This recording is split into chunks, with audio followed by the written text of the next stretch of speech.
start with, we're going to go to the rack, to the module that has the delay on it. If you look at it, it's a mono delay. You want to set your notes at the highest note possible, and then you want your tap tempo. So we'll go back into setup,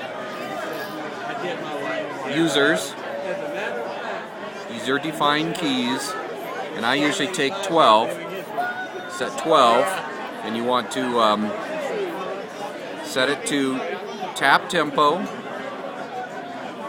current page. Well, we really want it on rack 6 because that's where we have the delay, and hit OK.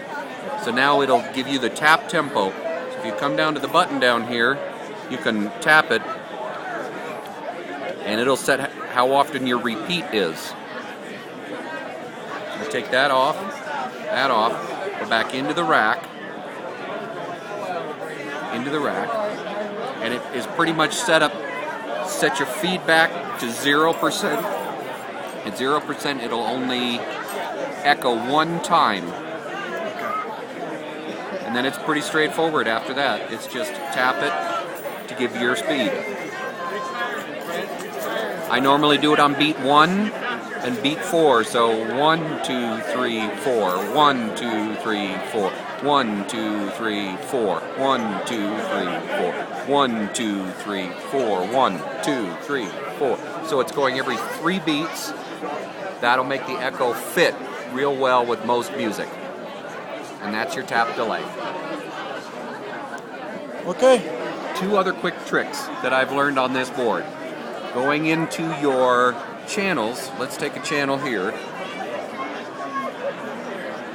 I'm going to select in on my compressor.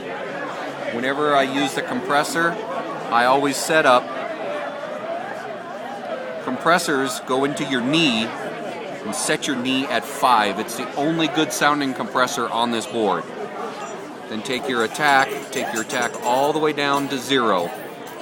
Turn your compressor on, so your knee 5, attack 0, and then when you have music coming in, you want to set it to where when things are normally happening, you see just a touch of yellow coming in here. And that's the best way to set your compressor. The other option is your de-esser, which you've already used. Using your de-esser down to about 1.6 or 1.8K, turning it on and bringing your threshold down until you see some on your meter. Those are the 2 main things that I use on making things sound good. The next one you wanted to look at was how do you get your user-defined keys to set up where you want them to be. So we'll go into Setup, User-Defined Keys. We'll start with the first one, and what you look for is Page Change, and then Page Bookmark, and set OK.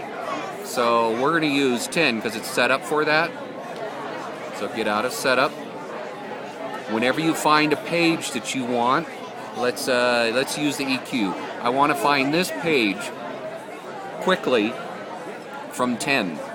So what I do then is I hold down 10, and then back at the screen you'll see it comes up Page Bookmarked. Once you have it bookmarked, no matter where you are, when you hit 10, it'll take you to that page. You can change the page whenever you want. Let's say you want to look at this page. We're going to bookmark it again until it says Page Bookmarked. Then you close it. Next time you hit 10, it'll take you to that page.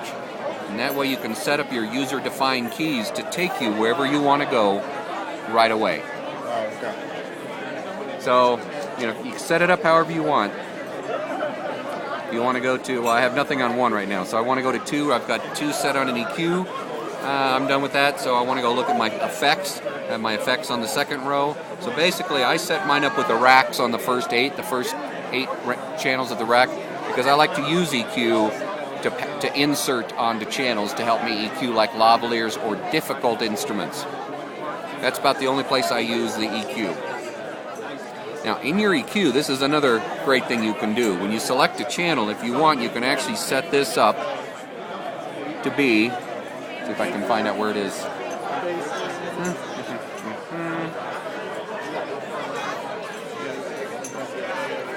There's a way to split this up. Oh, here it is. To set this up as a dual 15, you now have two channels. You've just added another EQ to your system. So what you can do is, let's select this into, let's see, my lavalier is on 34, so I'm going to insert that onto 34, and it'll say what it is. So next time I select a channel, select this EQ, let me go into the rack, I'm going to select this EQ, rack 1B, I don't want 1B, I want 1A. This is now on the headset. It'll say right here, headset, it's the black headset, and it'll say that. So if I want to get rid of some mid frequencies, then I can actually go in and kind of fine tune that one, and it's now inserted. And to double check that, if you want to, you can go into the channel, and I put that into 33. So you go into the channel and you'll see insert on, and that means an EQ is, or there is something inserted into that. And what you can do is go look at where it is, and it'll show you rack 1, and it is on, and it's coming in right at the beginning, right after your amplifier. Now you can move that if you want to, but I don't recommend it. It's normally set up to where it's in the best place for it. So now I've got some real high quality EQ that I can work specifically on like the headset. So it's a great way to use that, and that gives you 8 channels of EQ, because you can go into each one of them. Remember where I do this. You go into rack mount 2, we're going to set this up that way. You can also